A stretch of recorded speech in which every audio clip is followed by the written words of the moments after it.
छोटी उम्र की लड़कियों को भी अब एंडोमेट्रियोसिस की बीमारी हो सकती है।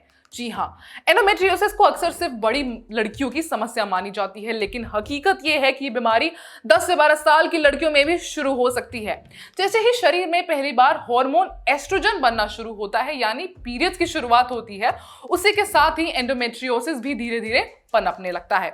ये बीमारी तब होती है जब यूट्रस की लाइनिंग जैसे टिश्यू शरीर के किसी और हिस्से में बढ़ने लग जाते हैं, जैसे कि पेट में, ओवरी के पास या फिर ट्यूब से बाहर। कई बार तो इसे बस पीरियड पेन समझकर इग्नोर कर दिया जाता है, लेकिन अगर दर्द हद से ज्यादा हो, हर बार पीरियड्स में झेलना पड़े, थकान रहे या पेट में भारीपन और गैस जैसी दिक्कत हो, तो ये नॉर्मल नहीं है। कई लड़कियों में लक्षण सालों तक रहते हैं, लेकिन बीमारी का पता नहीं चल पाता क्योंकि एमआरआई या अल्ट्रासाउंड भी शुरुआती स्टेज में इसे पकड़ नहीं पाते हैं। एक स्टडी में यह भी सामने आया है कि 60% से ज्यादा महिलाओं जो एंड्रियोसिस से जूझ रही थी, उन्हें इसका लक्षण टीनेज में ही आने वाले थे, लेकिन सही डायग्नोसिस में 7 से 10 साल तक लग गए। सोचिए, इतने साल तक कोई लड़की दर्द सहती रही, उसे इलाज ही नहीं मिल पाया, सिर्फ इसलिए क्योंकि उसे समय पर पहचान ही नहीं मिली।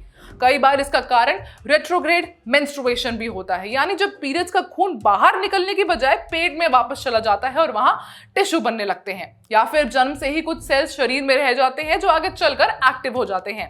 टीनेज में ही अगर ये बीमारी पकड़ में आ जाए तो ना सिर्फ दर्द को कंट्रोल किया जा सकता है, बल्कि आगे चलकर होने वाली फर्टिलिटी से जुड़ी समस्याएं भी बचा सकती हैं। इसलिए अगर कोई लड़की हर महीने तेज दर्द से परेशान हो रही है, स्कूल मिस कर रही है या बार बार थकी हुई लगती है, तो इसे नजरअंदाज ना करें। ये सिर्फ एक फेज नहीं बल्कि एक मेडिकल कंडीशन हो सकती है और सही समय पर इलाज से इसका इलाज मुमकिन है।